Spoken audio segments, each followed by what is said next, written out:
Located on the southeast side of town, there's a couple of neighborhoods out here that have a forested and woodsy feel to them. That, and coupled with the lot sizes of these two particular hoods, we've actually got, a bit of a resurgence in popularity in these two neighborhoods. So we thought that this would be a really great opportunity to take you through these two hoods and show you why they're so great. And they're just so darn attractive to drive through and look at anyway. So stick around for Mountain High and Woodside Ranch.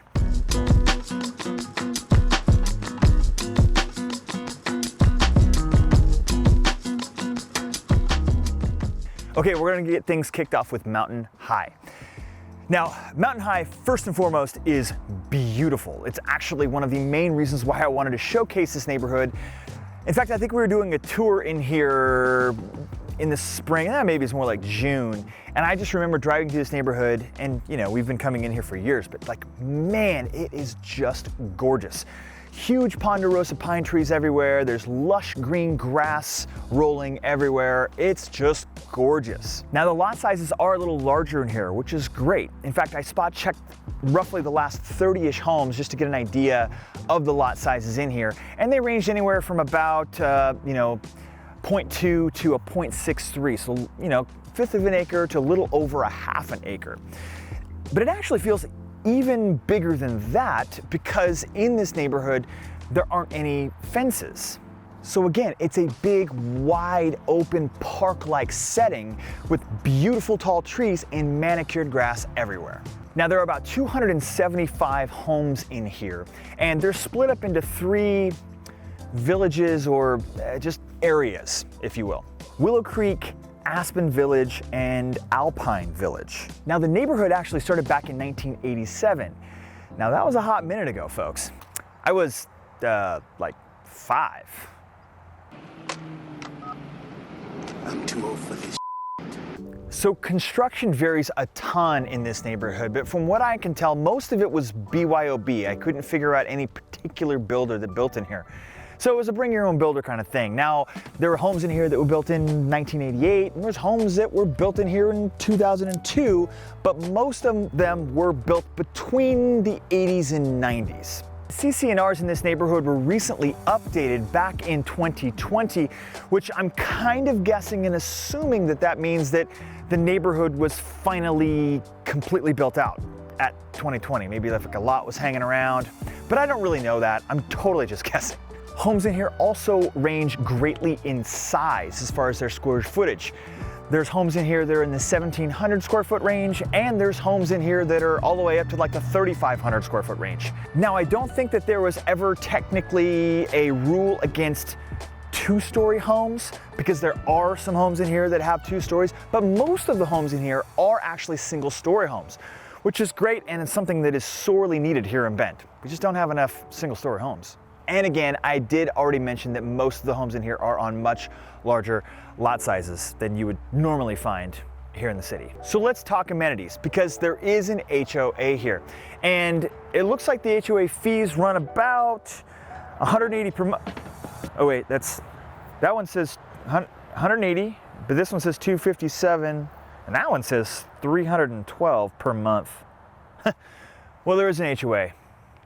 I'll just leave it at that. I don't know how much it is. And there are also architectural restrictions in this neighborhood. For instance, I already kind of said that you can't have fences, but there are also other restrictions such as certain paint colors that they want you to use or not use and stuff like that. And then of course the amenities themselves include, we've got the pool, the clubhouse, we've got tennis courts, basketball courts, pickleball courts. There is a covered pavilion right here behind me. And then of course, the golf course. Yeah, that's right. The old Back Nine golf course is kind of wrapped up in the area of the neighborhood over there. Roll that beautiful bean footage.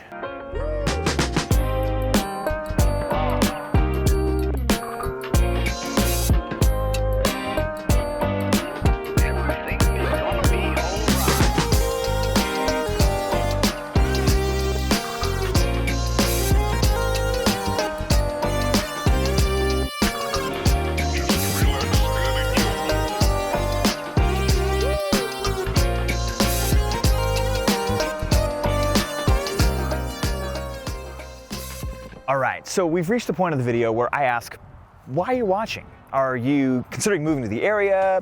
Are you maybe researching because you're getting ready to sell?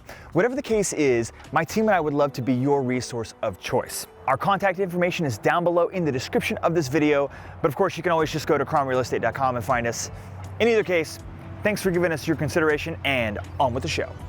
So there you go. Mountain High is a beautiful neighborhood located on larger lots with great houses, and I didn't even mention it's gated. It's like I walk across the street.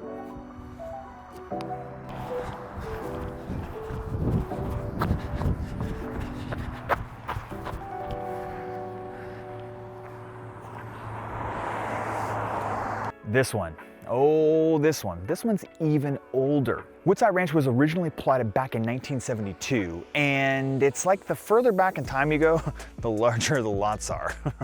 So that's definitely one of the main things that makes this neighborhood special. Located literally across Knott Road from Mountain High, we have this very largely wooded neighborhood. It's very similar, it's got lots of big trees, but unlike Mountain High with its manicured grass everywhere, because the lot sizes are so much bigger here, they're like 2 to 5 acres in most cases.